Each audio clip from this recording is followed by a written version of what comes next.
La limpiadora y la empleada renunció, pero el millonario lloró al descubrir el motivo. ¡Ladronas! Las dos son unas ladronas miserables y no merecen ni el aire que respiran en mi casa. La voz de Valentina Restrepo retumbó por todo el salón principal de la mansión Mendoza como un trueno, y cada palabra cayó sobre Isabela y Camila Ríos, igual que latigazos. Frente a ellas, alineado en perfecta formación, estaba todo el personal de servicio. Las cocineras, los jardineros, el chofer, las otras mucamas. 23 pares de ojos clavados en las dos gemelas, unos con lástima, otros con morbo, ninguno con valentía suficiente para defenderlas.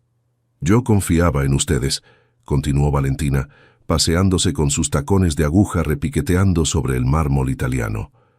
Las traté como si fueran de la familia. Y así me pagan, robando las joyas de mi futura suegra. Isabela sintió que las piernas le temblaban. Tenía 27 años, pero en ese momento se sentía como una niña perdida.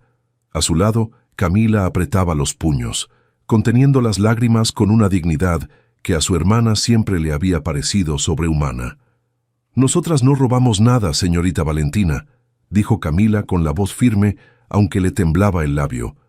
«Llevamos 3 años trabajando en esta casa. 3 años. Nunca tocamos lo que no era nuestro». «¿Ah, no?». Valentina sonrió con una crueldad que helaba la sangre. Chasqueó los dedos y el mayordomo, don Genaro, avanzó con la cabeza gacha, sosteniendo una caja de terciopelo abierta. Dentro, brillando bajo las lámparas de cristal, había un collar de esmeraldas y un par de aretes de diamantes. Esto apareció esta mañana. ¿Saben dónde? Debajo del colchón de la habitación que ustedes dos comparten. Debajo del colchón. Un murmullo recorrió la fila de empleados. Camila e Isabela se miraron, y en esa mirada compartida que solo las gemelas conocen, ambas entendieron lo mismo. Alguien las había traicionado. Alguien había puesto esas joyas ahí. «Eso es mentira», susurró Isabela, y al fin las lágrimas se desbordaron. «Alguien las puso ahí. Nosotras jamás entraríamos a la habitación de la señora». «¿Y esperas que te crea?» Valentina se acercó tanto que Isabela pudo oler su perfume caro y empalagoso. Una huérfana muerta de hambre que llegó aquí pidiendo limosna. «Por supuesto que robaste. Es lo único que saben hacer las de tu clase». La palabra clase quedó suspendida en el aire como veneno. Fue en ese instante cuando las puertas dobles del salón se abrieron de golpe. Alejandro Mendoza entró con paso decidido, su silueta alta y elegante recortándose contra la luz que entraba por los ventanales. A sus 38 años, era uno de los hombres más ricos del país, dueño de un imperio de construcción, hoteles y exportaciones que se extendía por toda América Latina. Vestía un traje negro impecable, hecho a medida, y su rostro, normalmente sereno y controlado, mostraba ahora una mezcla de confusión y molestia. «¿Qué demonios está pasando aquí?», preguntó. «Se escuchan los gritos hasta mi despacho». «Amor». Valentina cambió instantáneamente de tono, suavizándose, corriendo hacia él con lágrimas fingidas que aparecieron de la nada. «Es horrible.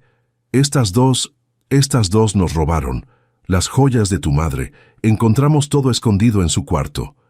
Alejandro frunció el ceño. Su mirada se posó en las gemelas. Las conocía. Claro que las conocía. Isabela siempre tarareaba canciones mientras limpiaba los pasillos. Y Camila era diferente. Había algo en Camila que él prefería no examinar demasiado de cerca. Un recuerdo que llevaba meses tratando de enterrar. «¿Es esto cierto?», preguntó dirigiéndose directamente a Camila. «No, señor», respondió ella, sosteniéndole la mirada. «Le juro por la memoria de mis padres que nosotras no tocamos esas joyas. Nos están incriminando». «Por favor», estalló Valentina. «¿Vas a creerle a una sirvienta antes que a tu prometida? Las pruebas están aquí, Alejandro, frente a tus ojos. ¿Qué más quieres?» Alejandro guardó silencio. Un silencio largo, pesado, que pareció durar una eternidad. Por dentro, algo le decía que las cosas no cuadraban. Camila no tenía cara de ladrona. En 3 años jamás había faltado nada en la casa. ¿Por qué ahora? ¿Por qué precisamente ellas? Pero Valentina lo observaba con esos ojos exigentes, y el peso de la posición social, de las apariencias, de todo lo que él representaba, cayó sobre sus hombros. «Quiero que se vayan», dijo finalmente, con voz baja pero inapelable. «Hoy mismo no quiero escándalos. No habrá policía, no habrá denuncia. Pero quiero que abandonen esta casa antes del atardecer». «Alejandro». Camila dio un paso al frente, y por un segundo, solo un segundo, sus ojos se encontraron con los de él de una manera que hizo que el corazón del millonario se detuviera. Había algo en esa mirada. Dolor, pero también un secreto. Algo que ella quería decir y no se atrevía. «Por favor», dijo él, apartando la vista. «No lo hagan más difícil». Valentina sonrió victoriosa, oculta detrás de su falso llanto. Había ganado. Se había deshecho de las dos amenazas más grandes de su vida, porque lo que nadie en ese salón sabía, excepto ella, era el verdadero motivo por el cual necesitaba a las gemelas fuera de esa mansión para siempre.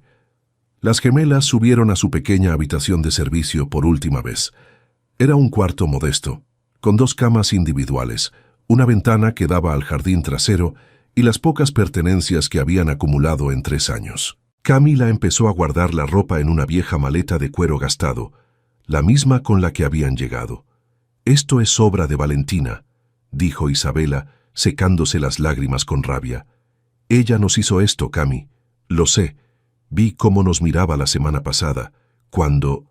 «Cállate», la interrumpió Camila en voz baja mirando hacia la puerta. «No aquí.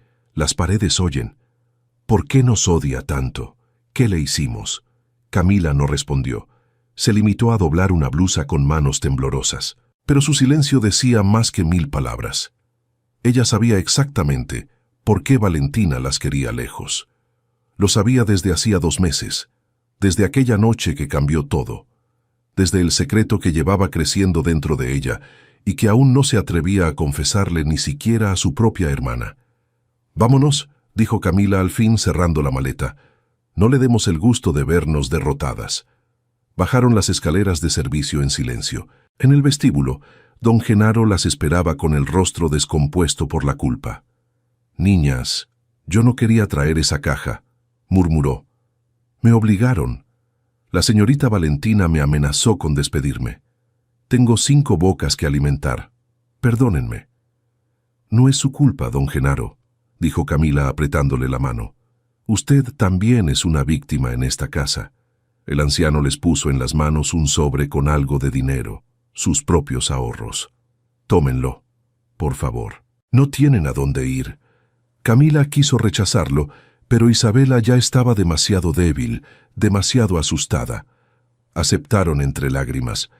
Cuando salieron por la puerta principal, porque Camila insistió en salir por la puerta principal, con la cabeza en alto, no por la de servicio como ladronas, el sol de la tarde caía sobre el inmenso jardín de la mansión.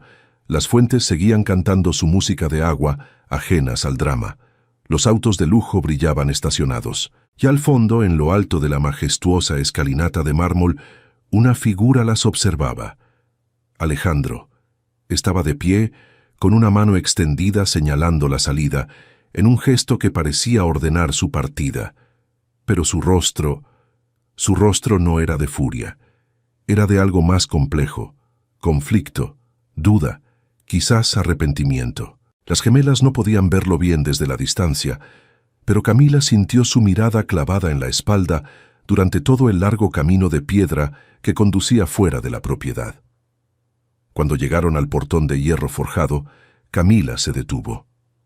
Se giró una última vez hacia la mansión que había sido su hogar durante 3 años, y entonces, en voz tan baja que solo Isabela pudo escucharla, susurró: «Algún día va a saber la verdad, Ale, y cuando lo sepa, va a llorar». Isabela la miró sin entender del todo el peso de esas palabras. El portón se cerró detrás de ellas con un golpe metálico que sonó como el final de una vida y el comienzo incierto de otra. Lo que ninguna de las dos imaginaba era que ese cierre no era un final. Era apenas el principio de la historia más increíble que esa mansión jamás había contenido entre sus muros de mármol. 3 años antes, una mañana de invierno, 2 jóvenes habían tocado el portón de la mansión Mendoza con los zapatos rotos y el estómago vacío. Isabela y Camila Ríos habían quedado huérfanas a los 24 años. Su madre, doña Rosa, una mujer humilde que lavaba ropa ajena para sobrevivir, había muerto de una neumonía que el dinero podría haber curado, pero la pobreza condenó. Su padre las había abandonado siendo niñas. No tenían tíos ni abuelos, ni nadie en el mundo más que ellas mismas.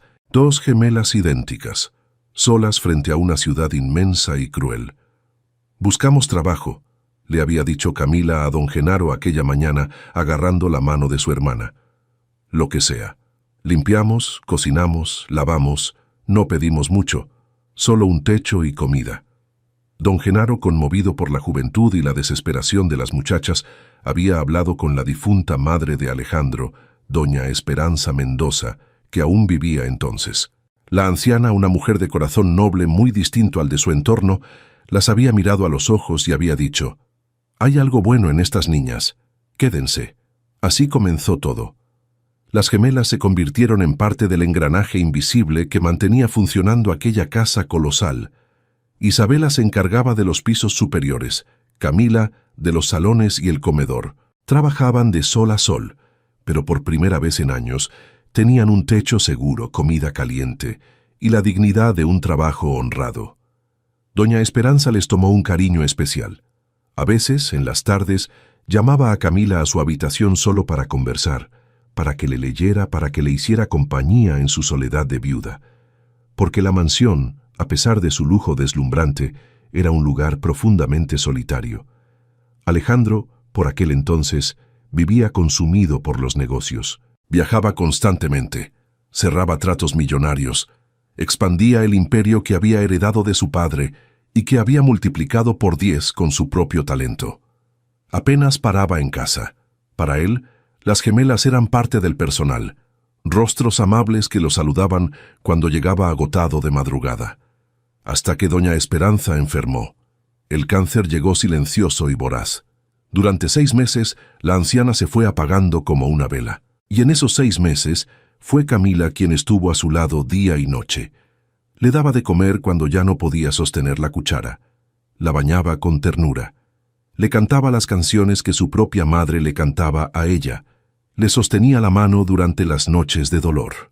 Alejandro, que volvió de sus viajes para acompañar a su madre en sus últimos días, observó todo aquello en silencio. Vio cómo aquella muchacha humilde cuidaba a su madre con una devoción que ni las enfermeras pagadas a precio de oro mostraban. Vio cómo Camila lloraba a escondidas en los pasillos para no preocupar a la enferma. Vio cómo, la noche en que doña Esperanza finalmente cerró los ojos para siempre, fue Camila quien la sostuvo en sus brazos, susurrándole que no tuviera miedo, que ya podía descansar. «Gracias», le había dicho Alejandro esa noche, con los ojos enrojecidos, en el pasillo en penumbras, «por todo lo que hiciste por mi madre. Yo no supe estar, los negocios, los viajes, y tú estuviste cuando yo no estuve». «La quería mucho, señor», respondió Camila. «Era una mujer extraordinaria. La voy a extrañar siempre». Y en ese pasillo, en ese momento de dolor compartido, algo nació entre ellos.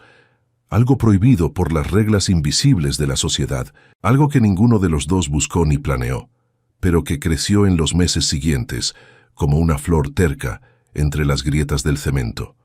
Eran encuentros breves, una conversación en la cocina a medianoche, cuando él no podía dormir, una mirada que duraba un segundo de más, una sonrisa compartida. Alejandro descubrió que con Camila podía hablar como no hablaba con nadie, sin máscaras, sin la coraza del millonario poderoso. Solo siendo Alejandro, el hombre solitario que había perdido a su madre y que cargaba el peso de un imperio sobre los hombros.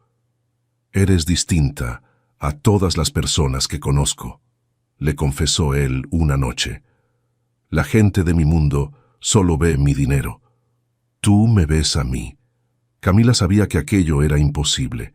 Sabía que ella era una empleada y él uno de los hombres más poderosos del país. Sabía que entre ellos había un abismo social que ninguna mirada tierna podría cruzar.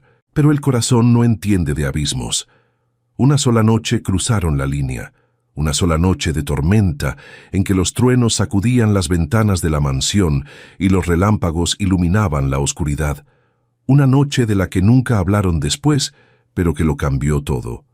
Y luego, como si despertara de un sueño peligroso, Alejandro se replegó. «Esto no puede ser», le dijo días después, sin mirarla a los ojos. «Tú lo entiendes, ¿verdad, Camila? Mi posición, las expectativas... No puedo». «Lo siento». Camila asintió en silencio, tragándose el dolor. Lo entendía. Por supuesto que lo entendía. Ella nunca había esperado un final de cuento de hadas. Solo se permitió volver a ser, ante los ojos del mundo, la empleada invisible que limpiaba los salones. 3 semanas después, Alejandro anunció su compromiso con Valentina Restrepo. Valentina venía de una familia de la alta sociedad venida a menos, una de esas familias que conservaban el apellido y los modales, pero habían perdido la fortuna. Era hermosa, calculadora y ambiciosa. Para ella, casarse con Alejandro Mendoza no era amor, era una operación financiera, la recuperación del estatus que su familia había perdido. Y lo había planeado con la frialdad de una estratega. Desde el primer día, Valentina detestó a Camila. No sabía exactamente qué había pasado entre ella y Alejandro, pero su instinto de mujer le decía que aquella empleada de ojos verdes representaba una amenaza. La forma en que Alejandro se ponía nervioso cuando Camila entraba a una habitación, la forma en que evitaba mirarla, esos pequeños detalles que una mujer enamorada de verdad jamás notaría, pero que una mujer obsesionada con el control detectaba al instante. «Esa sirvienta», le había dicho Valentina a su madre por teléfono una tarde, «tiene algo con Alejandro. Lo presiento. Y voy a deshacerme de ella en cuanto encuentre la manera».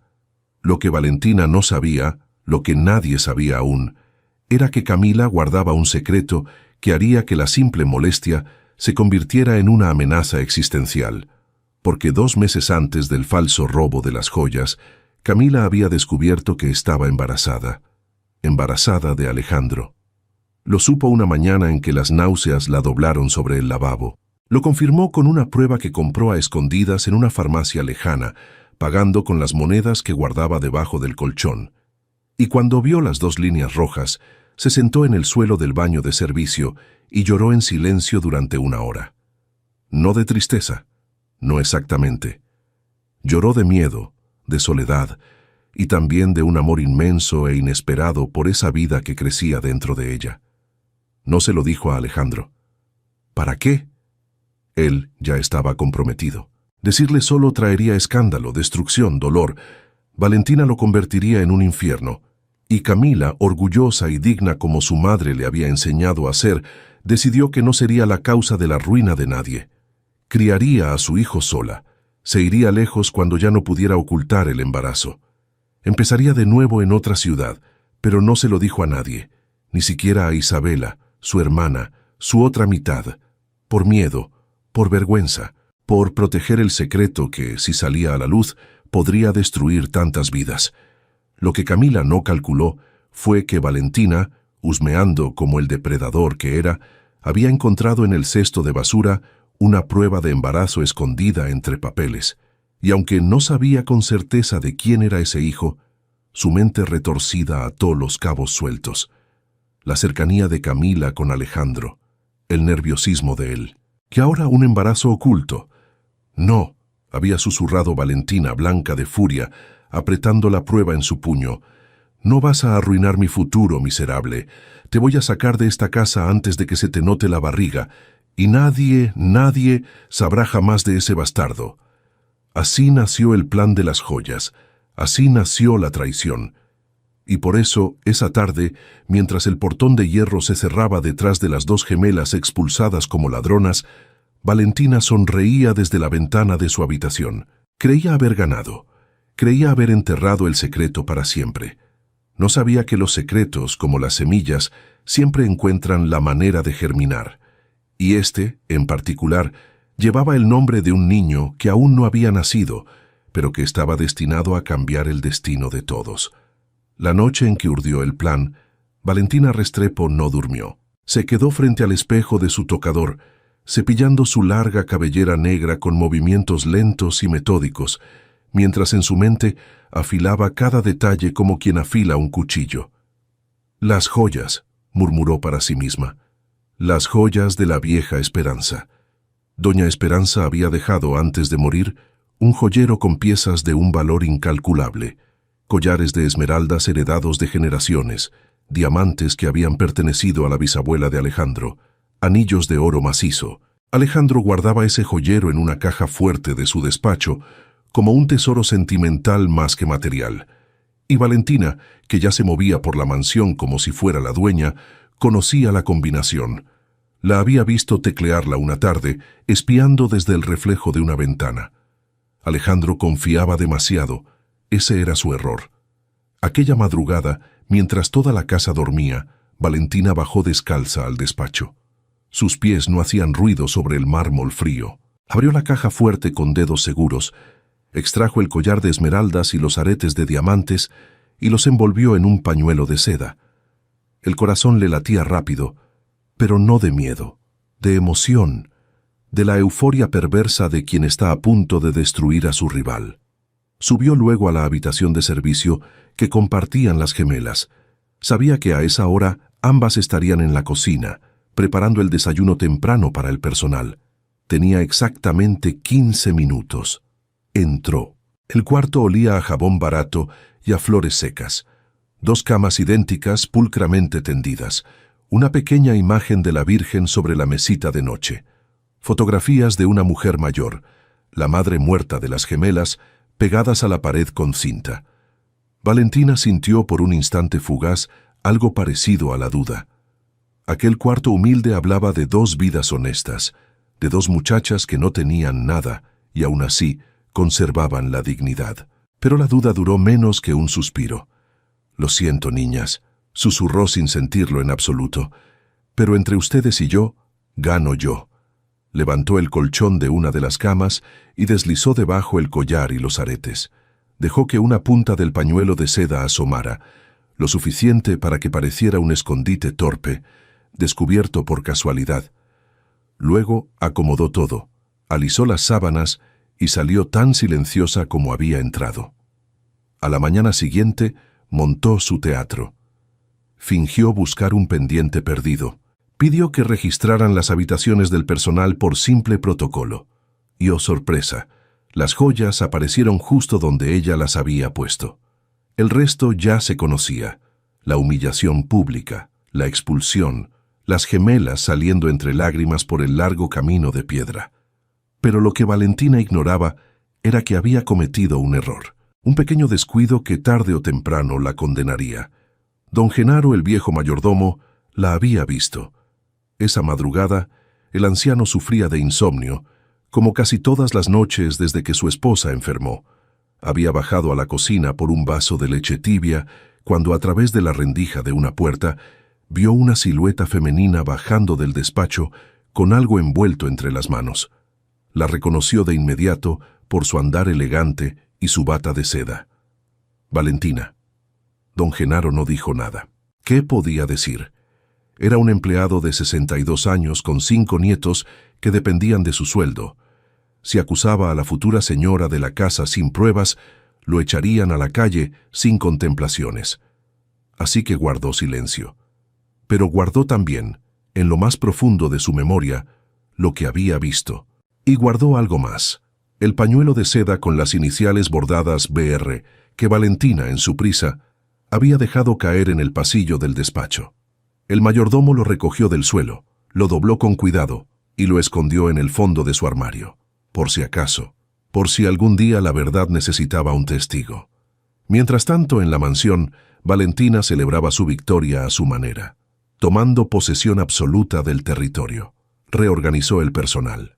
Despidió a 2 cocineras que le parecían demasiado leales al viejo régimen. Cambió la decoración del salón principal y empezó a presionar a Alejandro para adelantar la fecha de la boda. «No entiendo tu prisa, Valentina», le dijo él una tarde, mientras revisaba unos contratos en su despacho. Habíamos hablado de casarnos en primavera. «Es que te amo, mi amor», respondió ella, rodeándole el cuello con los brazos. «No quiero esperar. Quiero ser tu esposa cuanto antes. ¿Acaso tú no quieres lo mismo?» Alejandro forzó una sonrisa, pero por dentro algo le incomodaba. Desde que las gemelas se habían ido, la casa se sentía distinta, más fría, más vacía. Se descubría a sí mismo mirando hacia los pasillos, esperando ver a alguien que ya no estaba.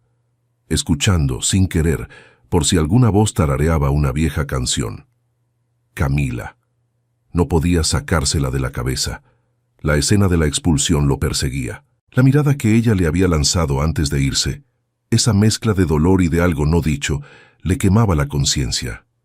¿Y si se había equivocado? ¿Y si aquellas muchachas eran inocentes? «Valentina», dijo de pronto, apartándose de su abrazo.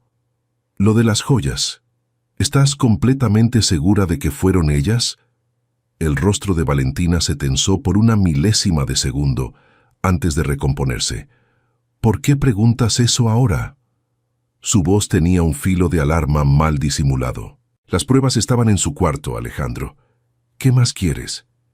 «Es que en 3 años jamás faltó nada en esta casa. Ni un peso, y de pronto, así, sin más, roban las piezas más valiosas y las esconden de la forma más obvia posible, debajo del colchón, como aficionadas. La gente codiciosa comete errores tontos», respondió Valentina rápidamente. «Vieron una oportunidad y la tomaron. No le des más vueltas, amor. Ya se fueron. Olvídalo». Pero Alejandro no podía olvidarlo, y por primera vez, una pequeña semilla de sospecha echó raíces en su mente, no hacia las gemelas, hacia su prometida. Esa noche, sin decirle a nadie, Alejandro hizo algo que no había hecho nunca. Revisó las cámaras de seguridad de la mansión. Tenía un sistema discreto instalado años atrás por recomendación de su jefe de seguridad. Las cámaras grababan los pasillos principales, la entrada, el jardín. No el interior de las habitaciones, por respeto a la privacidad, pero sí los corredores. Se sentó frente a la pantalla en la sala de monitoreo y retrocedió hasta la madrugada del día del robo. Avanzó las imágenes con el ceño fruncido, pasillos vacíos, silencio, y entonces, a las 4:17 de la madrugada, una figura cruzó el corredor que daba a su despacho. Una mujer, con bata de seda, caminando con sigilo. El corazón de Alejandro se detuvo. La calidad de la imagen era pobre, granulada por la oscuridad. No se distinguía el rostro con claridad, pero la silueta, el andar, la melena, no eran las de ninguna empleada. Eran las de alguien que se movía como dueña de la casa. Alejandro se inclinó hacia la pantalla con el pulso acelerado. Trató de mejorar la imagen, de hacer zoom. La figura se perdía en las sombras justo antes de llegar a la puerta del despacho. Maldijo en voz baja. No era prueba suficiente. Cualquier abogado lo desmontaría. Cualquiera podría argumentar que era una de las gemelas, o cualquier otra mujer del personal. Pero él lo supo. En lo más hondo de su instinto, lo supo.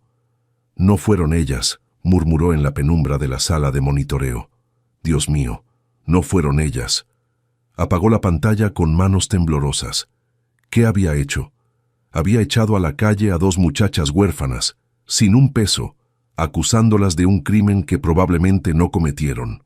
Y todo por creer ciegamente en la palabra de Valentina. Pero aún no tenía certezas, solo sospechas, y antes de acusar a su prometida, una acusación que destruiría su compromiso y desataría un escándalo de proporciones gigantescas, necesitaba pruebas sólidas. Necesitaba la verdad completa. Lo que Alejandro no sabía era que la verdad completa era mucho, mucho más grande de lo que jamás imaginaría. Que detrás de aquellas joyas plantadas había un motivo que iba más allá de los celos o la ambición. Que en algún lugar de la ciudad, en una pensión miserable, 2 gemelas luchaban por sobrevivir. Y que una de ellas llevaba en el vientre a su hijo, a su propio hijo. El reloj del despacho marcó la medianoche. Y Alejandro, por primera vez en mucho tiempo, sintió que el imperio de mármol y cristal que había construido empezaba a agrietarse desde sus cimientos. La pensión El Refugio no tenía nada de refugio. Era un edificio viejo y húmedo en uno de los barrios más pobres de la ciudad, donde el agua caliente era un lujo que aparecía 2 veces por semana y las paredes estaban manchadas de moho. Pero era lo único que el dinero de don Genaro y los pocos ahorros de las gemelas alcanzaban a pagar. «Es solo temporal», había dicho Camila el primer día, tratando de sonar optimista mientras colgaba la imagen de la Virgen en un clavo oxidado. «Conseguiremos trabajo pronto. Las dos somos buenas. Cualquier casa nos querrá». Pero las semanas pasaron y el trabajo no llegaba. El problema era la carta de recomendación, o, mejor dicho, la ausencia de ella. Cuando las gemelas se presentaban en las casas elegantes, buscando empleo como domésticas, lo primero que pedían era una referencia de su anterior empleador. Y cuando mencionaban que habían trabajado para los Mendoza, los rostros de las potenciales patronas se ensombrecían, porque Valentina se había encargado de eso también. Había corrido la voz por los círculos sociales. Las gemelas Ríos eran ladronas.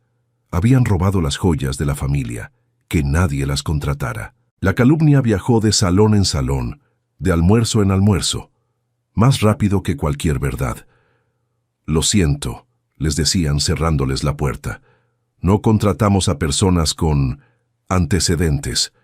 Isabela y Camila buscaron en fábricas, en restaurantes, en mercados. Encontraban trabajos esporádicos, mal pagados, agotadores. Lavar platos 12 horas por una miseria, cargar cajas en una bodega, limpiar baños públicos. Hacían lo que fuera con tal de pagar la pensión y comer una vez al día. Pero entonces Isabela enfermó. Empezó con una tos seca que no se iba. Luego vino la fiebre. Camila la cubría con todas las mantas que tenían, le preparaba caldos con lo poco que había, le ponía paños fríos en la frente. Pero la tos empeoró, y una noche Isabela empezó a toser sangre. «Tenemos que ir al hospital», dijo Camila aterrada. «No hay dinero, Cami», susurró Isabela entre jadeos. «Y sin seguro en el hospital nos van a cobrar una fortuna. Se me pasará. Solo necesito descansar». Pero no se le pasó. La tos se convirtió en algo que sonaba como si el pecho de Isabela se estuviera rompiendo por dentro. Camila reconoció esos síntomas con horror. Eran los mismos de su madre, los mismos de doña Rosa antes de morir. Neumonía. La misma enfermedad de pobres que les había arrebatado a su madre amenazaba ahora con llevarse a su hermana. Camila vendió lo poco que les quedaba de valor, un par de aretes baratos que habían sido de su madre, el reloj que don Genaro les había regalado.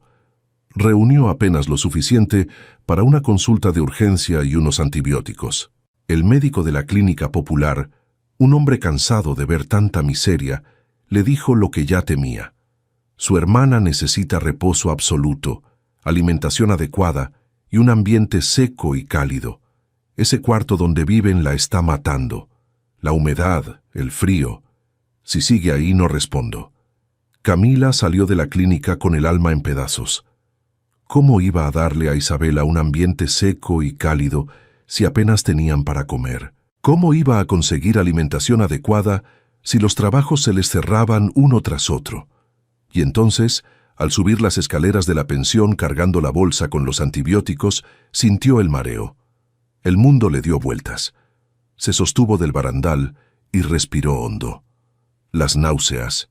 Otra vez las náuseas. Su mano bajó instintivamente hacia su vientre. 4 meses. Ya tenía 4 meses de embarazo. Y aunque todavía lograba ocultarlo bajo ropa holgada, pronto sería imposible. Pronto el secreto se haría visible para todo el mundo. Esa noche, mientras Isabela dormía con la respiración fatigosa, Camila se sentó junto a la única ventana del cuarto y miró las luces lejanas de la ciudad. En algún lugar de esa misma ciudad, en una mansión de mármol y fuentes, dormía el hombre que era el padre de su hijo. El hombre que la había echado a la calle como a una criminal.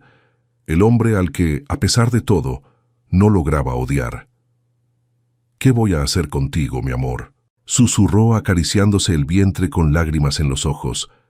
«Naciste de un amor imposible, Eres hijo de un rey y de una sirvienta, pero te juro que no te va a faltar nada que esté en mis manos darte. Te juro que vas a ser amado, aunque tu padre nunca sepa que existes». Fue en ese momento, en la soledad de aquella noche miserable, cuando Isabela despertó. La fiebre le había bajado un poco, y con la lucidez que a veces traen las madrugadas, observó a su hermana junto a la ventana. Vio la forma en que Camila se acariciaba el vientre, vio las lágrimas, y de pronto, con esa intuición de gemela que no necesita palabras, lo entendió todo. «Cami», dijo en un susurro ronco, ¿Estás embarazada?» Camila se sobresaltó. Se giró hacia su hermana con el rostro descompuesto. Por un instante pensó en negarlo, en inventar una excusa, pero estaba demasiado cansada de cargar el secreto sola, demasiado agotada de mentir. «Sí», admitió al fin, y las lágrimas se desbordaron. «4 meses. ¿De quién?», preguntó Isabela, aunque algo en su corazón ya sospechaba la respuesta. Camila bajó la mirada, y en ese silencio, Isabela leyó la verdad. «Es de él», dijo, incorporándose en la cama a pesar de la debilidad.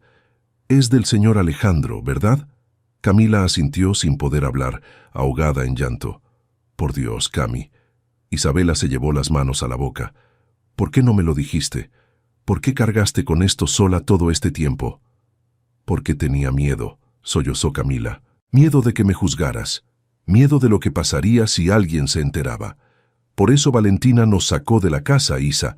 Ella lo descubrió, encontró la prueba de embarazo en la basura. Por eso nos incriminó, para deshacerse de mí antes de que se notara la barriga.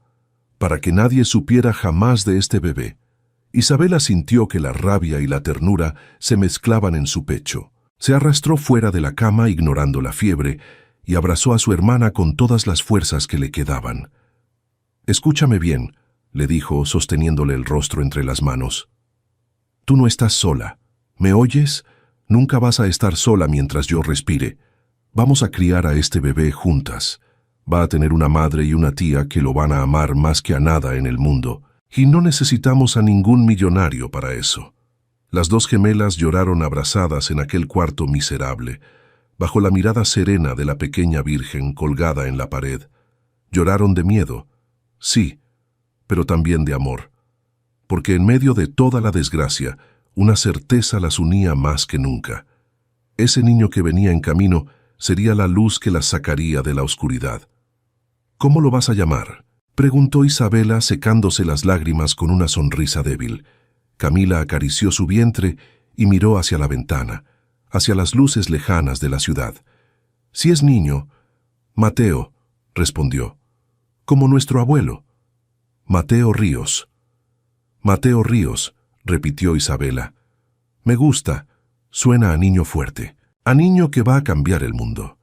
Ninguna de las dos imaginaba cuánta razón tenían, porque mientras ellas se abrazaban en aquella pensión olvidada de Dios, al otro lado de la ciudad, en su despacho iluminado solo por la pantalla de una computadora, Alejandro Mendoza miraba una y otra vez la grabación de aquella figura cruzando el pasillo a las 4:17 de la madrugada. Y empezaba, lentamente, a tirar del primer hilo de una verdad que lo destrozaría y lo redimiría. Alejandro Mendoza no era un hombre que dejara las cosas a medias. Había construido un imperio precisamente por eso, por su obsesión con los detalles, por su negativa a aceptar respuestas fáciles, por su instinto para detectar cuando algo no cuadraba. Y desde que había visto aquella figura cruzar el pasillo a las 4:17 de la madrugada, una sola idea lo consumía: descubrir la verdad sobre las gemelas. Empezó por lo más simple. Mandó llamar a don Genaro a su despacho una mañana, cuando Valentina había salido de compras con sus amigas de la alta sociedad. «Don Genaro», dijo Alejandro, ofreciéndole asiento, algo que jamás hacía con el personal. «Necesito que sea honesto conmigo, completamente honesto. Lo que me diga quedará entre nosotros, le doy mi palabra». El anciano mayordomo se removió, incómodo, retorciendo su gorra entre las manos. «Dígame, señor». «Las gemelas, Isabela y Camila». En los 3 años que trabajaron aquí, ¿alguna vez notó algo deshonesto en ellas? ¿Algo que faltara? ¿Cualquier cosa? Don Genaro tragó saliva. Llevaba semanas cargando con un peso que le quemaba la conciencia. Por las noches no dormía pensando en aquellas muchachas inocentes, echadas a la calle por su culpa, por su cobardía, por su silencio. Y ahora el patrón le hacía la pregunta directa, la pregunta que podía costarle el empleo o redimirlo. «Señor Alejandro», dijo el anciano y su voz tembló. «Esas niñas eran las personas más honradas que han pisado esta casa. Cuidaron a su madre, doña Esperanza, que en paz descanse, mejor que cualquier enfermera. Camila le sostuvo la mano cuando se fue de este mundo. ¿Y usted cree que esa muchacha robaría unas joyas? No, señor, yo no lo creo. Yo nunca lo creí. Entonces, ¿por qué no dijo nada cuando las acusaron?» Los ojos del anciano se llenaron de lágrimas. «Porque soy un cobarde, señor, porque tengo 5 nietos que dependen de lo que gano aquí, y porque vi algo esa madrugada, algo que callé por miedo». Alejandro se inclinó hacia adelante, el corazón golpeándole el pecho. «¿Qué vio, don Genaro?» «Vi a la señorita Valentina bajar de su despacho a las 4 de la mañana, el día antes de que aparecieran las joyas. Llevaba algo envuelto en las manos, y caminaba con sigilo, como quien no quiere ser visto». El despacho quedó en un silencio absoluto. Alejandro sintió que el suelo se abría bajo sus pies. La grabación, la figura, la bata de seda, todo encajaba con una precisión terrible. «¿Está completamente seguro de que era ella?»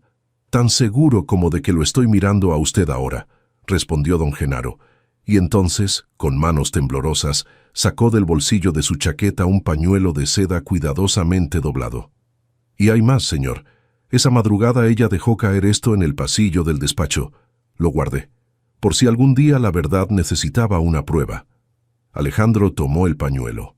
Lo desdobló con dedos que ya no le obedecían del todo. En una esquina, bordadas en hilo dorado, 2 iniciales lo miraban como una sentencia: B. R. Valentina Restrepo. «Dios mío», murmuró Alejandro, dejándose caer en su silla. «Las incriminó. Ella misma puso las joyas en su cuarto. Eché a la calle a 2 muchachas inocentes». «No fue solo culpa suya, señor», dijo don Genaro con suavidad. «Todos en esta casa callamos. Todos tuvimos miedo de ella». Pero Alejandro apenas lo escuchaba. Su mente trabajaba a toda velocidad, intentando comprender. ¿Por qué? ¿Por qué Valentina se había tomado tantas molestias para deshacerse de 2 simples empleadas? Los celos por la cercanía con doña Esperanza no eran motivo suficiente para semejante crueldad calculada. Tenía que haber algo más, algo que él no veía. «Don Genaro», dijo levantándose de golpe, «¿dónde puedo encontrarlas? ¿Sabe a dónde fueron?» «No lo sé con certeza, señor. Les di unos ahorros para una pensión, pero no sé cuál. Sé que buscaban trabajo de domésticas, pero…» El anciano dudó. «Corre el rumor de que nadie las contrata, que la señorita Valentina regó por todos los círculos sociales que eran ladronas, que las arruinó». La rabia subió por la garganta de Alejandro como lava ardiente. No solo las había incriminado, las había perseguido, las había condenado a la miseria, asegurándose de que nadie les diera trabajo. «Encuéntrelas», ordenó. «Use lo que necesite. Contrate a quien haga falta, pero encuentre a esas muchachas. Tengo que arreglar esto». Esa misma tarde, Alejandro subió a la habitación de servicio que las gemelas habían ocupado. Quería verla con sus propios ojos, buscar cualquier pista que ellas hubieran dejado. El cuarto seguía tal como lo habían dejado. Las 2 camas, la mesita, los clavos en la pared donde habían colgado las fotografías de su madre, ya retiradas. Revisó los cajones vacíos, miró debajo de las camas. Y entonces, en una grieta entre el colchón y el somier de una de ellas, encontró algo.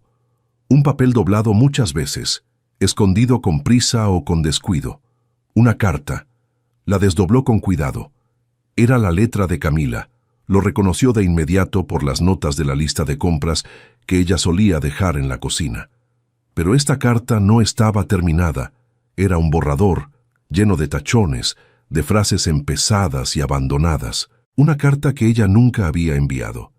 Alejandro empezó a leer, y a medida que avanzaba, el mundo se detuvo a su alrededor. Alejandro, no sé si algún día te entregaré esta carta. Probablemente nunca lo haga, pero necesito escribirte, aunque solo sea para mí misma, aunque solo sea para soltar lo que llevo dentro y me ahoga. Aquella noche de tormenta no fue un error para mí. Sé que para ti sí lo fue, y lo entiendo. Tú tienes tu mundo, tus deberes, tu posición, y yo solo soy la muchacha que limpia tus pisos. Sé cuál es mi lugar. Nunca te pedí nada, nunca esperé nada, pero ahora hay algo que cambia todo, y no sé qué hacer. No sé si tengo derecho a decírtelo, o si es más justo callarlo para siempre y desaparecer de tu vida. Porque, Alejandro, estoy esperando un hijo. Tu hijo. Tachón. No te escribo esto para pedirte dinero ni para arruinar tu compromiso. Lo juro por la memoria de mi madre. Me iré lejos. Lo criaré sola. Nadie sabrá nunca que es tuyo. Solo quería que estas palabras existieran en algún lugar del mundo, aunque tú nunca las leas. Quería que quedara escrito que este niño nació de algo que para mí fue real, fue verdadero, fue amor, aunque para ti haya sido solo una noche de tormenta. Cuida tu vida, Alejandro. Sé feliz, y si alguna vez en medio de tu mundo de mármol y cristal piensas en la muchacha que limpiaba tus pasillos, piensa que en algún lugar hay un niño que lleva tu sangre y que será amado como ningún niño ha sido amado jamás. Adiós, Camila. La carta cayó de las manos de Alejandro. Se quedó de pie en medio del cuarto vacío, paralizado, con la respiración entrecortada. Las palabras retumbaban en su cabeza una y otra vez. Estoy esperando un hijo. Tu hijo. Un hijo. Tenía un hijo, y lo había echado a la calle, junto a su madre, acusándolos de un crimen que no cometieron. Los había condenado a la miseria, a pasar hambre, a vagar por la ciudad sin un techo digno mientras él dormía bajo sábanas de seda. Las piernas no lo sostuvieron. Se dejó caer sobre la cama de Camila, apretando la carta contra el pecho, y entonces sucedió algo que no le pasaba desde el día en que murió su madre. Alejandro Mendoza, el millonario poderoso, el hombre de hierro que negociaba sin pestañear con los hombres más implacables del continente, rompió a llorar como un niño. Lloró por Camila, lloró por su hijo no nacido, lloró por su propia ceguera, por haber creído en la mujer equivocada, por haber permitido que la crueldad ganara en su propia casa. ¿Qué he hecho?, sollozaba, con la carta empapada de lágrimas. Dios mío, ¿qué he hecho? Y en ese instante, mientras el sol se ponía detrás de los ventanales de la mansión tiñendo todo de un dorado triste, Alejandro tomó una decisión que cambiaría su vida para siempre. Encontraría a Camila, encontraría a su hijo, y nada, ni Valentina, ni la sociedad, ni el mundo entero, se interpondría en su camino, costara lo que costara. Esa noche, Alejandro no durmió. Pasó las horas caminando por su despacho, la carta de Camila sobre el escritorio, releyéndola una y otra vez como si las palabras pudieran cambiar, como si en alguna lectura encontrara una pista del paradero de la mujer que llevaba a su hijo en el vientre. Cuando los primeros rayos del amanecer se colaron por los ventanales, ya tenía un plan. Llamó a su jefe de seguridad, un exmilitar de confianza llamado Ricardo, y le entregó una fotografía de las gemelas que había encontrado en los archivos del personal. «Quiero que encuentres a estas dos mujeres», le dijo, discretamente, sin que mi prometida se entere de nada. «Revisa pensiones, hospitales, clínicas, mercados, fábricas, lo que haga falta. Tienes recursos ilimitados, pero encuéntralas rápido. Cada día que pasa es un día que ellas sufren por mi culpa». «¿Puedo preguntar por qué la urgencia, señor?», preguntó Ricardo. Alejandro lo miró con los ojos todavía enrojecidos por la noche en vela. «Porque cometí el peor error de mi vida, Ricardo, y porque una de ellas espera un hijo mío».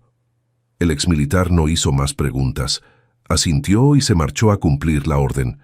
Mientras tanto, Valentina empezaba a notar que algo había cambiado en Alejandro.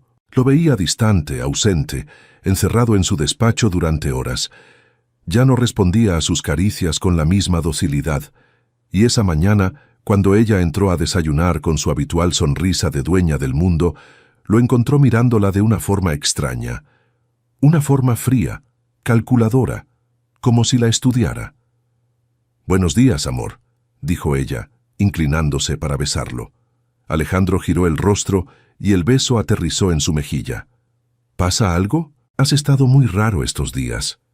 «Estoy cansado», respondió él secamente. «Mucho trabajo». «¿Seguro que es solo eso?», insistió Valentina, entrecerrando los ojos. «Porque desde que se fueron esas empleadas, andas como ausente. Cualquiera diría que las extrañas. Fue una provocación, una pequeña trampa para medir su reacción, y Alejandro, que era mucho mejor jugador de lo que Valentina creía, decidió no morder el anzuelo. «No digas tonterías», contestó con una calma fingida. «Es la fusión con el grupo hotelero del norte. Está siendo más complicada de lo previsto. Nada más». Valentina sonrió, tranquilizada a medias, y se sentó a desayunar. Pero su instinto de depredadora seguía alerta. Algo no andaba bien, y ella siempre confiaba en su instinto. 3 días después, Ricardo regresó con resultados. «Las encontré, señor», anunció, entrando al despacho con una carpeta. «Viven en una pensión llamada El Refugio, en el barrio de San Cristóbal, una de las zonas más pobres de la ciudad». El corazón de Alejandro se aceleró. «¿Están bien? ¿Cómo están?» El rostro de Ricardo se ensombreció. «No muy bien, señor. La situación es difícil. La hermana, Isabela, está gravemente enferma. Neumonía, según pude averiguar de un médico de la clínica popular que las atendió. No tienen dinero para un tratamiento adecuado. Y la otra, Camila...» Ricardo hizo una pausa. «Camila está embarazada, señor. De varios meses ya. Se le nota». Alejandro cerró los ojos. La confirmación de lo que ya sabía no hizo más fácil escucharlo. Su hijo creciendo en un cuarto húmedo y miserable, mientras él vivía rodeado de lujo. ¿Cómo sobreviven? Con trabajos esporádicos, lavando platos, cargando cajas, casi nada. La gente no las contrata para empleo doméstico porque... Ricardo bajó la voz. «Porque corre el rumor de que son ladronas, señor. Alguien se encargó de arruinar su reputación en toda la ciudad». «Valentina», dijo Alejandro, y el nombre le supo a veneno en la boca. Esa misma tarde, sin avisar a nadie, sin chofer, conduciendo él mismo uno de sus autos más discretos, Alejandro se dirigió al barrio de San Cristóbal. Las calles se fueron estrechando, el asfalto se llenó de baches, las casas se volvieron más pobres y apiñadas. Hombres sin trabajo en las esquinas, niños descalzos jugando entre la basura, perros flacos hurgando en los desperdicios. Un mundo que Alejandro solo conocía de lejos, desde la ventanilla de un auto blindado. Y en ese mundo, en alguna parte, estaba su hijo. Encontró la pensión El Refugio sin dificultad. Era un edificio gris y descascarado, con ropa colgada en las ventanas y un olor a humedad que se sentía desde la calle. Alejandro subió las escaleras estrechas y oscuras, con el corazón en la garganta, hasta llegar a la puerta del cuarto que Ricardo le había indicado. El número 14. Levantó la mano para tocar, pero se detuvo. ¿Con qué cara se presentaba? ¿Con qué derecho? Las había echado a la calle, las había humillado, las había condenado a esa miseria. Y ahora aparecía, así, sin más, esperando ser recibido con los brazos abiertos. Tras la puerta, escuchó voces. Una tos profunda y dolorosa. Isabela. Y luego la voz de Camila, suave, llena de ternura. «Tranquila, Isa. Respira despacio. Aquí está el caldo. Te va a hacer bien». Y mira, su voz se iluminó. «Hoy el bebé se movió por primera vez. ¿Quieres sentirlo? Pon tu mano aquí. ¿Lo sientes? Es fuerte, como tú». Del otro lado de la puerta, Alejandro apoyó la frente contra la madera astillada y dejó que las lágrimas cayeran en silencio. El bebé, su bebé, moviéndose por primera vez. Y él escuchando ese momento sagrado a través de una puerta vieja, como un extraño, como un intruso, reunió todo el valor que le quedaba y tocó. Los sonidos al otro lado cesaron de golpe. Pasos cautelosos. La puerta se abrió apenas, asegurada por una cadena oxidada, y entonces por la rendija apareció el rostro de Camila. Estaba más delgada, más pálida. Tenía ojeras profundas y el cabello recogido sin cuidado. Pero seguía siendo ella. Sus ojos verdes se abrieron de par en par al reconocerlo, y todo el color desapareció de su rostro. «Alejandro», susurró incrédula, ¿Qué hace usted aquí?» «Camila». La voz de él se quebró.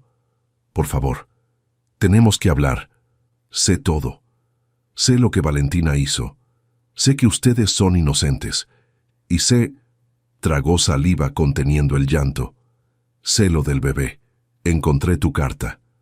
El rostro de Camila pasó del shock al pánico. Instintivamente, llevó una mano a su vientre en un gesto protector. «No», dijo retrocediendo.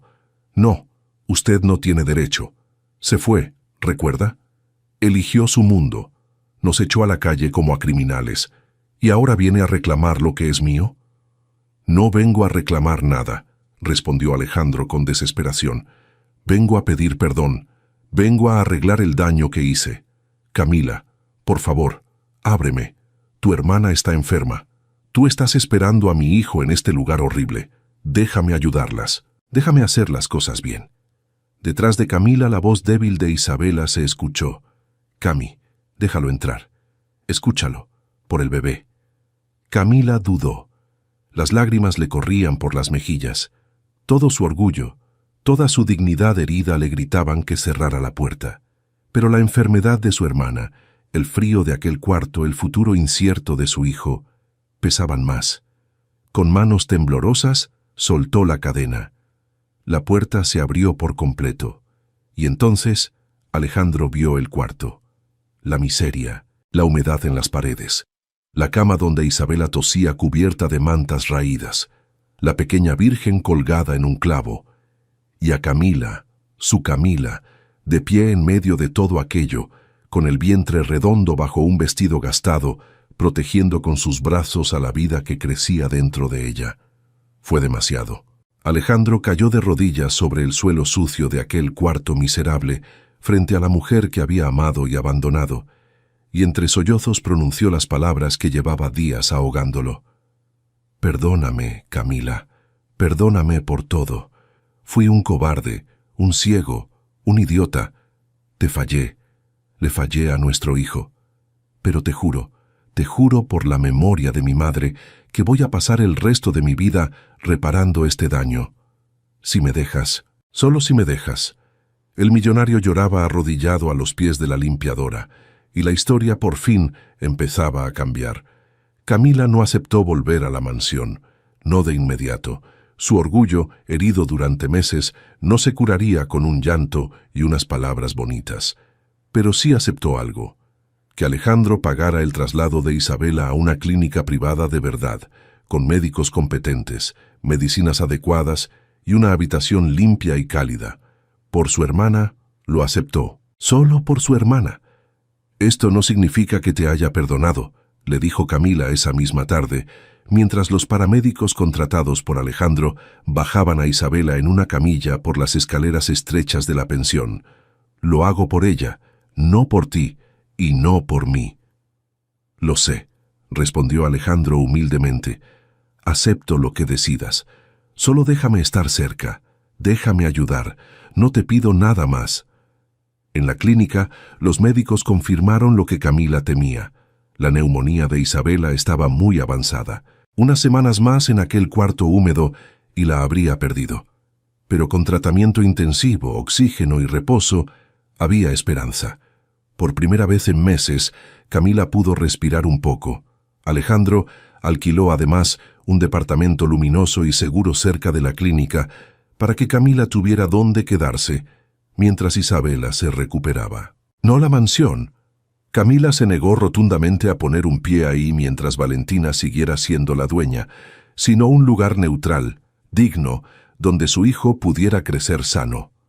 «No vuelvo a esa casa», dijo Camila con firmeza. «No mientras esa mujer esté ahí. No mientras todos los que callaron mi humillación sigan ahí». «Lo entiendo», dijo Alejandro. «Y te prometo que eso va a cambiar.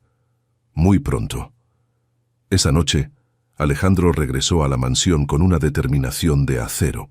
Había reunido todas las pruebas: la grabación de la cámara, el testimonio de don Genaro, el pañuelo con las iniciales bordadas. Tenía suficiente para hacer lo que debió hacer hacía meses. Encontró a Valentina en el salón principal, probándose vestidos de novia que una modista había traído. Giraba frente al espejo admirando su reflejo enfundado en seda blanca, soñando con la boda que la convertiría en la señora Mendoza, en la dueña absoluta de la fortuna. «Amor», exclamó al verlo dando una vuelta coqueta, «¿qué te parece este? Creo que es el indicado, ¿no me veo divina?» Alejandro la miró largamente. Por un instante recordó cómo aquella mujer lo había engañado, manipulado, cómo había usado su belleza y sus mentiras para destruir a dos inocentes, y cualquier rastro de afecto que pudiera quedar murió en ese momento. «No habrá boda, Valentina», dijo con voz helada. La modista, percibiendo la tensión, recogió sus cosas y desapareció discretamente. Valentina se quedó congelada frente al espejo, la sonrisa borrándose lentamente de su rostro. ¿Qué dijiste?» «Dije que no habrá boda, que nuestro compromiso se acabó y que quiero que abandones esta casa esta misma noche». Valentina soltó una risa nerviosa, incrédula. «Es una broma, ¿verdad? Estás cansado, dijiste que la fusión te tenía estresado. Vamos, no digas locuras, ven, siéntate, te preparo un trago y...» «Sé lo que hiciste», la interrumpió Alejandro. «Sé que plantaste las joyas de mi madre en el cuarto de las gemelas. Sé que las incriminaste para deshacerte de ellas. Y sé por qué lo hiciste». El rostro de Valentina perdió todo el color. Por una fracción de segundo, el pánico cruzó sus ojos.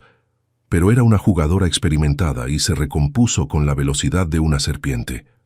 «No sé de qué hablas», dijo con frialdad. «Esas ladronas te llenaron la cabeza de mentiras, ¿verdad? ¿Las viste? ¿Te buscaron para chantajearte?» «No me busca nadie, Valentina. Yo las busqué a ellas. Después de ver esto...» Alejandro sacó su teléfono y reprodujo la grabación, la figura con bata de seda cruzando el pasillo a las 4:17 de la madrugada, dirigiéndose a su despacho. Luego puso sobre la mesa el pañuelo de seda con las iniciales BR bordadas en hilo dorado. «Don Genaro te vio bajar de mi despacho esa madrugada con las joyas en las manos», continuó. «Dejaste caer esto en el pasillo. Lo reconoces. Es tuyo. Y la cámara registró tu silueta, tu andar, tu bata». Valentina miró el pañuelo, la pantalla, y comprendió que estaba acorralada. Pero en lugar de derrumbarse, su rostro se transformó. La máscara dulce se quebró por completo, revelando algo frío y calculador que había estado oculto todo ese tiempo. «Está bien», dijo, y su voz cambió, se volvió dura, cortante. «Sí, yo las incriminé. ¿Y qué? Hice lo que cualquier mujer inteligente haría para proteger lo que es suyo». «¿Proteger?», Alejandro la miró con asco. «Destruiste a dos muchachas inocentes». «Esas dos eran una amenaza», estalló Valentina. «¿Crees que no me di cuenta? La forma en que mirabas a esa sirvienta, Camila. La forma en que te ponías nervioso cuando entraba a una habitación. Y luego encontré la prueba de embarazo en la basura. Até los cabos, Alejandro. Esa muerta de hambre estaba embarazada de ti, y yo no iba a permitir que un bastardo arruinara mi futuro». Las palabras quedaron suspendidas en el aire, terribles, reveladoras. «Así que lo sabías», dijo Alejandro en voz baja, temblando de furia contenida. «Sabías que esperaba un hijo mío y por eso la echaste, para que yo nunca lo supiera, para enterrar a mi propio hijo en la miseria». «Para protegerte», chilló Valentina. «Para protegernos. ¿Te imaginas el escándalo? El millonario Mendoza con un hijo de la servidumbre. Habría sido el hazmerreír de toda la sociedad. Yo iba a darte una vida perfecta, una esposa de tu nivel, herederos respetables. y tú me cambias por una limpiadora barriguda». Alejandro se acercó a ella, y aunque su voz era apenas un susurro, cada palabra cayó como una losa. «Esa limpiadora barriguda tiene más dignidad, más nobleza y más corazón en un solo dedo que tú en toda tu existencia. Ella cuidó a mi madre cuando se moría. Ella se fue en silencio para no arruinarme la vida sin pedirme nada. Y tú no eres más que veneno disfrazado de seda».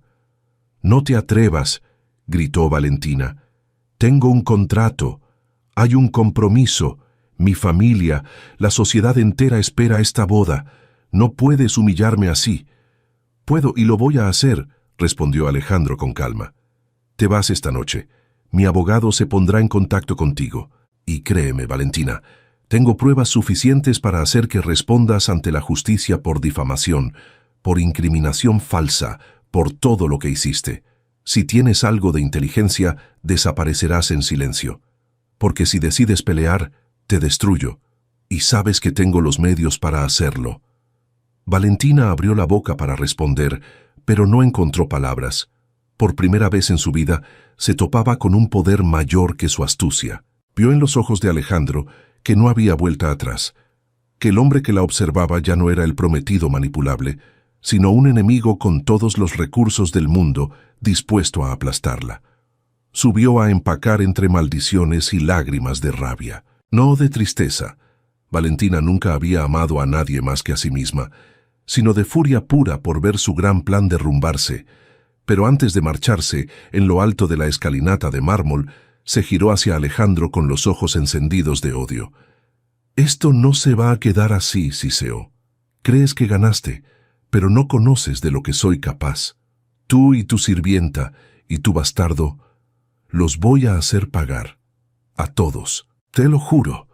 Y con esa amenaza flotando en el aire, Valentina Restrepo bajó las escaleras, cruzó el vestíbulo y salió por la puerta principal de la mansión Mendoza, tragada por la oscuridad de la noche. Alejandro se quedó solo en el salón vacío. Debería haber sentido alivio, y en parte lo sentía, pero la amenaza de Valentina resonaba en su cabeza como una campana de mal agüero. Conocía a esa mujer, sabía que no era de las que se rendían, sabía que volvería. Lo que no sabía era cuándo, ni hasta dónde sería capaz de llegar. Esa noche, mientras Camila dormía en su nuevo departamento, con una mano sobre su vientre redondo, soñando por primera vez en meses con un futuro posible, la sombra de Valentina ya empezaba a tejer, en algún rincón oscuro de la ciudad, su venganza final. Las semanas siguientes transcurrieron como un lento deshielo. La nieve del rencor que cubría el corazón de Camila empezó a derretirse gota a gota ante la constancia de Alejandro, porque él no intentó comprarla con dinero ni deslumbrarla con regalos caros. Hizo algo mucho más difícil para un hombre como él. Se hizo presente. Visitaba a Isabela en la clínica cada día, le llevaba frutas, le preguntaba por su recuperación con genuino interés. Acompañaba a Camila a sus consultas con el obstetra, un especialista de primer nivel que él mismo había contratado, y se sentaba en la sala de espera nervioso, como cualquier futuro padre primerizo, con las manos sudorosas. La primera vez que Camila lo dejó entrar al consultorio durante una ecografía, Alejandro vio a su hijo por primera vez en la pantalla, el pequeño corazón latiendo, las manitas diminutas, el perfil tierno. Es perfecto», murmuró con los ojos llenos de lágrimas. «Camila, es perfecto». «Es una niña», dijo el médico con una sonrisa. «Felicidades, van a tener una hija, una niña». Alejandro sintió que algo se rompía y se reconstruía dentro de él al mismo tiempo. Una hija, una pequeña que llevaría su sangre y la de Camila.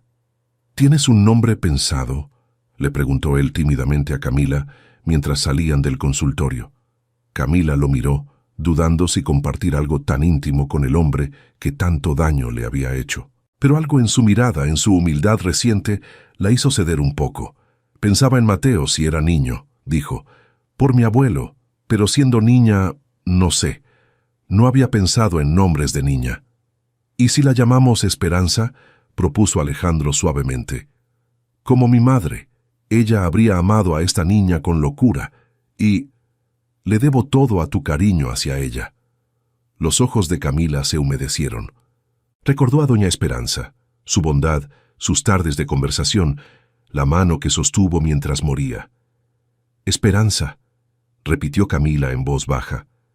Me gusta, pero le pondría también Valentina como... No, se rió de su propia broma amarga. Mejor no. Esperanza. Esperanza Mendoza Ríos. Era la primera vez que Camila pronunciaba el apellido Mendoza junto al suyo, y para Alejandro, escucharlo fue como recibir un perdón silencioso. Poco a poco, la confianza se reconstruyó. Alejandro le confesó todo lo que había hecho, cómo descubrió la verdad, cómo confrontó a Valentina, cómo la había echado de la mansión y de su vida. Le contó de la amenaza final de Valentina, sin ocultarle el peligro. «Tienes que tener cuidado», le advirtió. «Esa mujer no es de las que se rinden. Voy a poner seguridad cerca de ti y de Isabela, no para vigilarte, sino para protegerte. Por favor, acéptalo». Camila aceptó, no sin reticencia. La amenaza de Valentina también la inquietaba a ella. Isabela, mientras tanto, mejoraba notablemente. El tratamiento adecuado, la buena alimentación y el ambiente limpio hicieron su trabajo. La tos fue desapareciendo, recuperó el color en las mejillas, volvió a sonreír, y observaba con la complicidad de siempre cómo entre su hermana y Alejandro renacía algo que ella creía muerto. «¿Lo amas todavía?», le dijo una tarde a Camila, mientras tejían juntas ropa para el bebé. «No lo niegues, te conozco mejor que nadie». «No es tan simple, Isa», respondió Camila sin levantar la vista de su tejido. «Me hizo mucho daño». «El daño lo hizo Valentina. Él fue un tonto que creyó en la mujer equivocada. Pero mira cómo ha cambiado. Mira cómo te mira. Mira cómo le habla a tu barriga cuando cree que nadie lo ve». Camila no respondió, pero una sonrisa secreta se dibujó en sus labios. Esa misma semana, Alejandro hizo algo que terminó de derribar los últimos muros del corazón de Camila. Organizó una reunión en la mansión. Convocó a todo el personal, las cocineras, los jardineros, don Genaro, las mucamas, y delante de todos hizo algo inaudito para un hombre de su posición. «Los reuní aquí», dijo de pie en el mismo salón donde meses atrás Camila e Isabela habían sido humilladas, «porque les debo una disculpa. A todos, pero especialmente a dos personas que no están presentes hoy, aunque pronto lo estarán». Hizo una pausa mirando los rostros sorprendidos de sus empleados. Camila e Isabela Ríos fueron acusadas injustamente de un robo que no cometieron. Fueron humilladas en este salón frente a todos ustedes y echadas a la calle como criminales. Yo lo permití. Yo creí en una mentira. Y ese es el mayor error de mi vida. Quiero que sepan que ellas eran inocentes, que la verdadera culpable ya fue expulsada de esta casa, y que de ahora en adelante esta mansión va a ser un hogar donde la gente sea tratada con dignidad y respeto sin importar su posición, empezando por mí. Don Genaro al fondo del salón lloraba sin disimulo. Las cocineras se abrazaban, y el personal entero, que durante años había vivido bajo el yugo del miedo, sintió por primera vez que servía a un hombre que valía la pena. Cuando Camila se enteró de aquel gesto, porque don Genaro corrió a contárselo, emocionado, algo definitivo se quebró dentro de ella. El último resentimiento, la última coraza. Esa noche, Alejandro la visitó en el departamento. Le llevó como siempre algo sencillo, un ramo de margaritas, las flores favoritas de Camila, que ella le había mencionado de pasada una vez, hacía años, y que él había recordado. «Camila», dijo él de pie en la puerta, nervioso como un adolescente. «Sé que no merezco una segunda oportunidad. Sé todo el daño que te causé. Pero te amo. Te amé desde aquella noche de tormenta y fui demasiado cobarde para admitirlo, demasiado esclavo de las apariencias. No quiero que vuelvas a la mansión como empleada, ni como un favor. Quiero que vuelvas como lo que siempre debiste ser, como la mujer de mi vida, como mi esposa». Sacó del bolsillo una pequeña caja. La abrió. Dentro, un anillo sencillo y hermoso, sin la ostentación vulgar que Valentina habría exigido. «No te pido que me respondas ahora», continuó él. «Tómate el tiempo que necesites. Solo quería que supieras lo que siento, que esta vez no voy a huir, que voy a estar aquí para ti y para nuestra hija, pase lo que pase».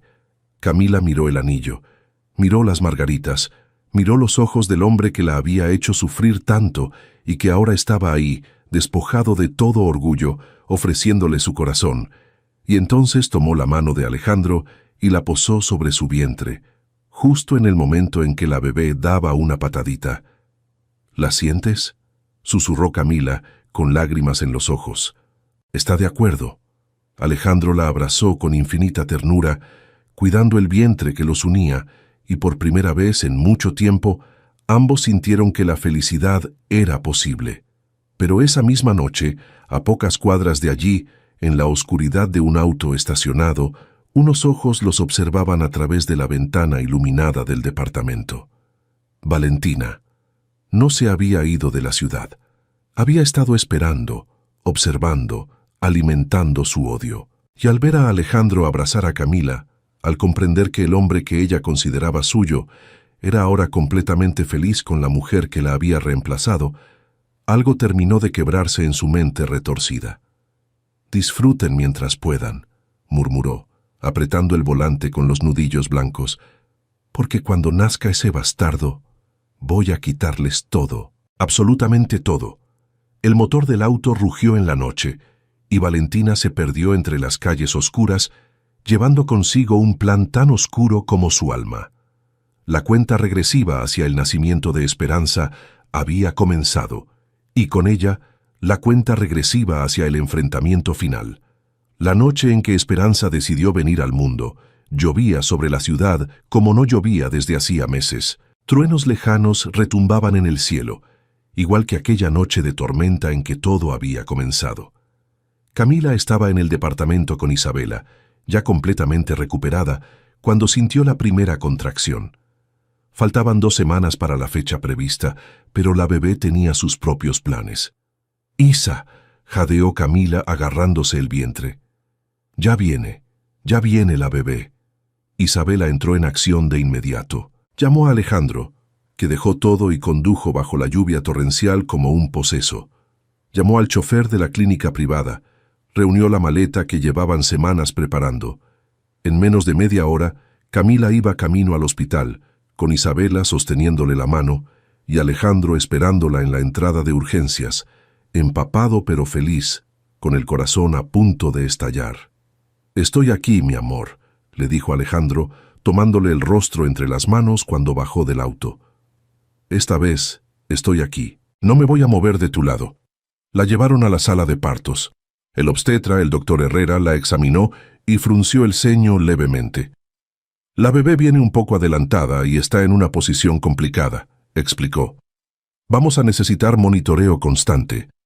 Puede que tengamos que hacer cesárea de urgencia si las cosas se complican, pero tranquila, Camila, estás en las mejores manos».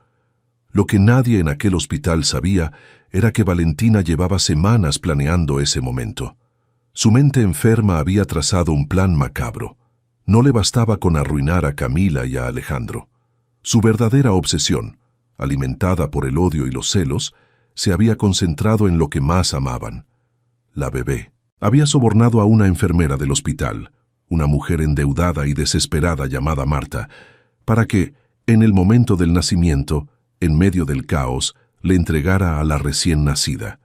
Valentina planeaba desaparecer con la niña, llevársela lejos, hacer que Camila y Alejandro vivieran el resto de sus vidas en la agonía de no saber qué había sido de su hija. «Solo tienes que traérmela 5 minutos», le había dicho Valentina a la enfermera, entregándole un fajo de billetes. «Diré que es para hacerle unos estudios. Tú me la das y yo desaparezco. Nadie sabrá nada, y tú resuelves todas tus deudas». El parto se complicó, tal como el doctor Herrera había temido. El ritmo cardíaco de la bebé empezó a descender peligrosamente. «Cesárea de urgencia», ordenó el médico. «Ahora, preparen quirófano». Camila, agotada y asustada, buscó la mano de Alejandro. «Si algo me pasa», susurró. Prométeme que cuidarás a nuestra hija, que nunca le faltará amor. No te va a pasar nada, respondió Alejandro con la voz quebrada besándole la frente. Vas a salir de aquí con nuestra hija en brazos, te lo juro, los dos vamos a estar bien. Se la llevaron al quirófano. Alejandro e Isabela quedaron en la sala de espera rezando, abrazados, mientras la tormenta arreciaba afuera. Dentro del quirófano, el doctor Herrera trabajaba con manos expertas. Minutos eternos. Y entonces, atravesando el silencio tenso, se escuchó el sonido más hermoso del mundo, el llanto de un recién nacido. «Es una niña hermosa y sana», anunció el doctor. «Felicidades, mamá». Camila, entre lágrimas de alivio y agotamiento, alcanzó a ver por un instante a su hija antes de que se la llevaran para los cuidados de rutina. Pequeña, rosada, perfecta. Esperanza. Fue en ese momento de vulnerabilidad, mientras Camila era atendida y la bebé trasladada al área de neonatología, cuando la enfermera Marta hizo su movimiento. Tomó a la pequeña Esperanza de la cuna de transporte, alegando que debía llevarla a estudios complementarios, y se dirigió por un pasillo lateral hacia donde Valentina esperaba, escondida, con un auto listo para huir. Pero Isabela, que conocía cada detalle del plan de protección que Alejandro había establecido, notó algo extraño.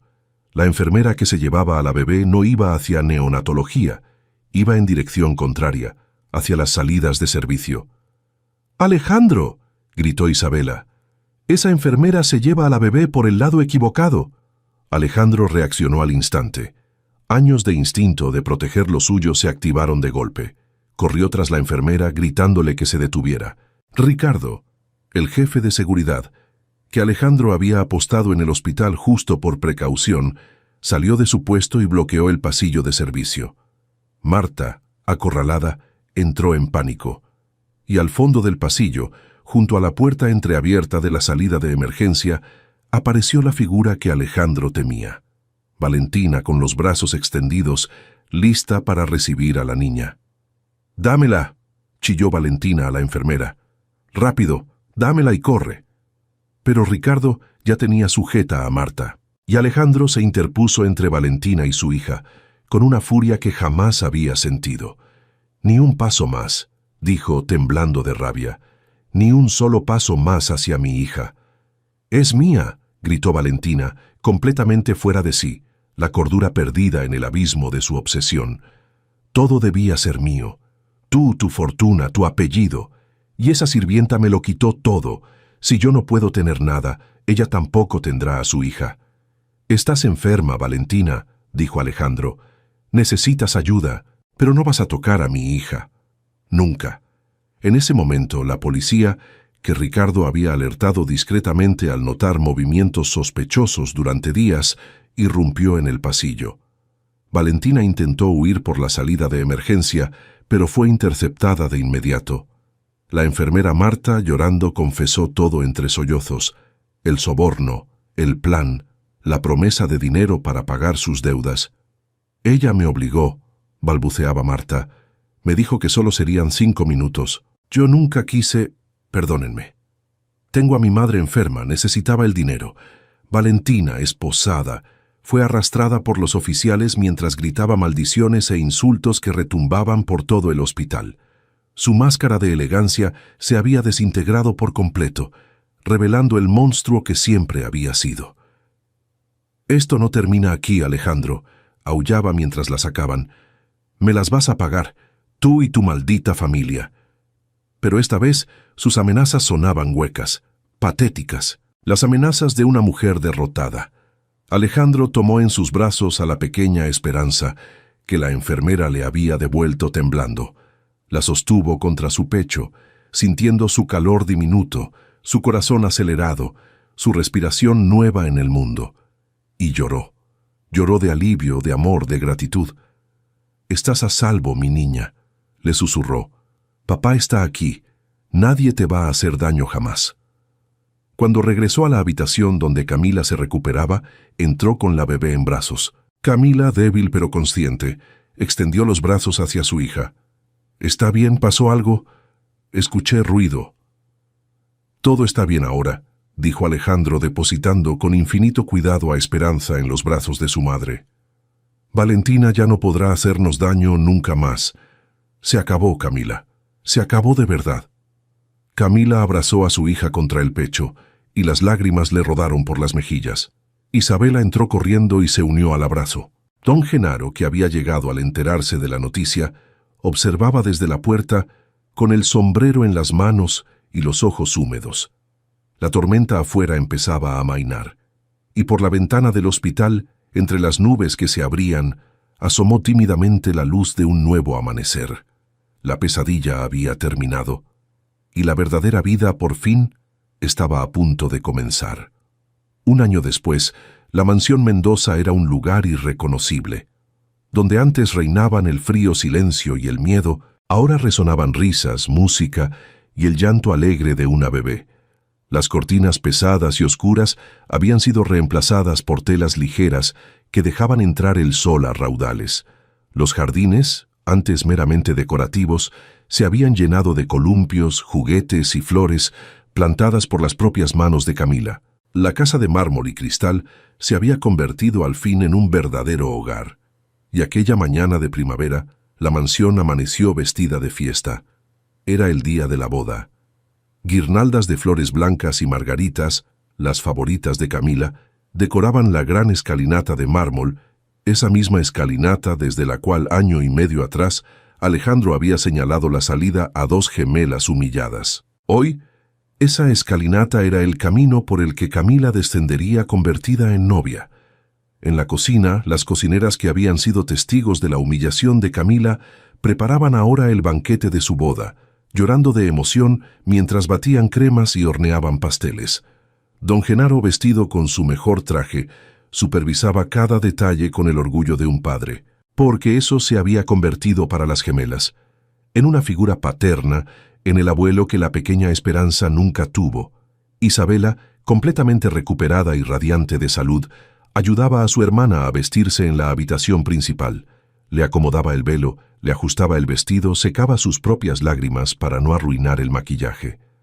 «Mírate, Cami», susurró Isabela, contemplando a su hermana frente al espejo.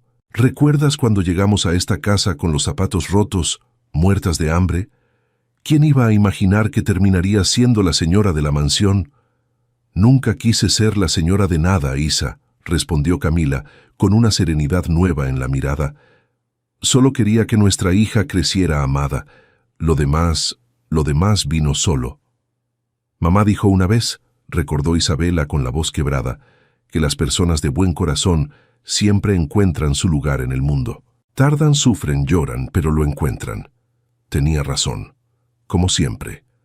Las gemelas se abrazaron, dos huérfanas que habían sobrevivido juntas a la pobreza, a la calumnia, a la enfermedad y a la traición, y que ahora, juntas también, celebraban el triunfo de la dignidad sobre la crueldad. En cuanto a Valentina, la justicia había seguido su curso. Fue condenada por intento de secuestro, soborno, difamación y falsa incriminación. Su familia, avergonzada, le dio la espalda. Lo perdió todo: su libertad, su reputación, su mundo de apariencias. La mujer que había querido tenerlo todo a costa de los demás terminó sin nada, encerrada, escribiendo su propio final amargo. La justicia, esa que tantas veces parece tardar, había llegado al fin. La enfermera Marta, que había colaborado con la confesión y demostró un arrepentimiento genuino, recibió una condena menor. Camila, en un gesto que solo un alma noble podría tener, intercedió por ella e incluso ayudó a pagar el tratamiento de su madre enferma. «El odio solo trae más odio», le dijo Camila a Alejandro cuando él le preguntó por qué ayudaba a quien casi les arrebata a su hija. «Esa mujer actuó por desesperación, no por maldad. Yo sé lo que es la desesperación. Yo viví en ese pozo. Prefiero darle una mano que empujarla más al fondo». Alejandro la miró con una admiración infinita. Cada día encontraba una razón nueva para amarla más. Y entonces llegó el momento. La música comenzó a sonar. Los invitados, pocos, los esenciales, sin la ostentación vacía de la alta sociedad, se pusieron de pie. Al pie de la escalinata, vestido con un elegante traje claro, Alejandro esperaba con el corazón desbocado. En sus brazos sostenía a la pequeña Esperanza de poco más de un año, vestida con un diminuto vestido blanco, con un lacito en sus escasos cabellos oscuros. Camila apareció en lo alto de la escalinata. Descendió lentamente, radiante, hermosa como Alejandro jamás la había visto. No quedaba en su rostro rastro del sufrimiento pasado. Solo paz, solo amor, solo la luz de quien ha atravesado la noche más oscura y ha encontrado al otro lado el amanecer. Cuando llegó al pie de la escalinata, la pequeña Esperanza extendió sus bracitos hacia ella, balbuceando: «¡Mamá! ¡Mamá!». Y los tres se fundieron en un abrazo que arrancó lágrimas a todos los presentes. Don Genaro lloraba abiertamente. Isabela sonreía entre el llanto. Hasta Ricardo, el rudo jefe de seguridad, se secaba disimuladamente los ojos. La ceremonia fue sencilla y profundamente emotiva. Cuando llegó el momento de los votos, Alejandro tomó las manos de Camila, todavía con Esperanza apoyada en su cadera, y habló con la voz temblorosa de emoción. «Camila, te fallé una vez. Creí en mentiras, me dejé cegar por las apariencias, y por mi cobardía perdí casi todo lo que importaba. Pero la vida me dio algo que no merecía, una segunda oportunidad. Hoy juro ante todos que jamás volveré a fallarte, que cada día de mi vida lo dedicaré a ti, a Esperanza, a Isabela, a esta familia que es el mayor tesoro que jamás construí. Eres la mujer más noble, más fuerte y más hermosa que he conocido, y soy el hombre más afortunado del mundo por poder llamarte mi esposa». Camila, con lágrimas rodando libres por su rostro, respondió: «Alejandro, llegué a esta casa sin nada, buscando solo un techo y un plato de comida. Nunca soñé con amor, ni con riqueza, ni con cuentos de hadas. Las personas como yo aprendemos pronto que esos sueños no son para nosotras, pero la vida me sorprendió. Me hizo sufrir, sí, pero también me regaló lo más valioso, a nuestra hija, el cariño de mi hermana recuperado y un hombre que aprendió a amar de verdad, sin máscaras.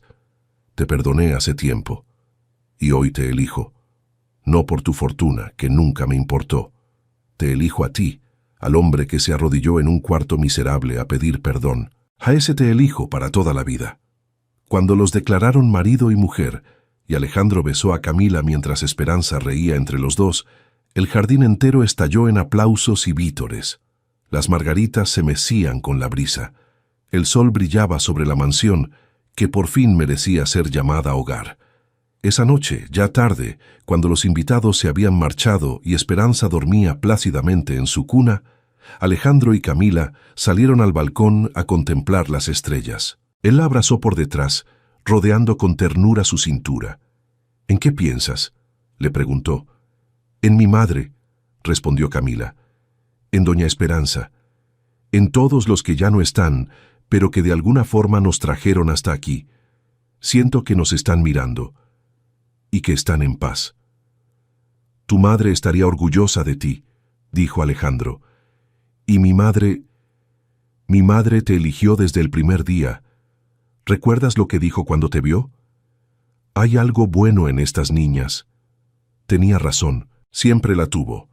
Camila sonrió recostando la cabeza en el pecho de su esposo. «¿Sabes qué es lo más extraño de todo, Ale? Que no cambiaría nada, ni el hambre, ni la calumnia, ni las lágrimas, porque cada paso de ese camino doloroso me trajo hasta este momento, hasta esta familia, y eso no tiene precio». Alejandro la besó en la frente, y juntos contemplaron en silencio la noche estrellada. Lejos había quedado la tarde en que dos gemelas humilladas habían cruzado, entre lágrimas, el largo camino de piedra que las alejaba de la mansión. Lejos habían quedado el frío de la pensión, la enfermedad, el desprecio, la traición, porque la vida, tarde o temprano, pone cada cosa en su lugar. Porque el amor verdadero, el que nace del corazón y no de la conveniencia, siempre encuentra la manera de triunfar. Y porque, como solía decir la madre de las gemelas, las personas de buen corazón siempre, siempre encuentran su lugar en el mundo. La limpiadora se había convertido en señora. El millonario que un día lloró al descubrir la verdad, lloraba ahora de felicidad, y la pequeña Esperanza, dormida en su cuna, crecería rodeada del amor más grande que dos almas heridas pudieron reconstruir de entre las ruinas. Fin.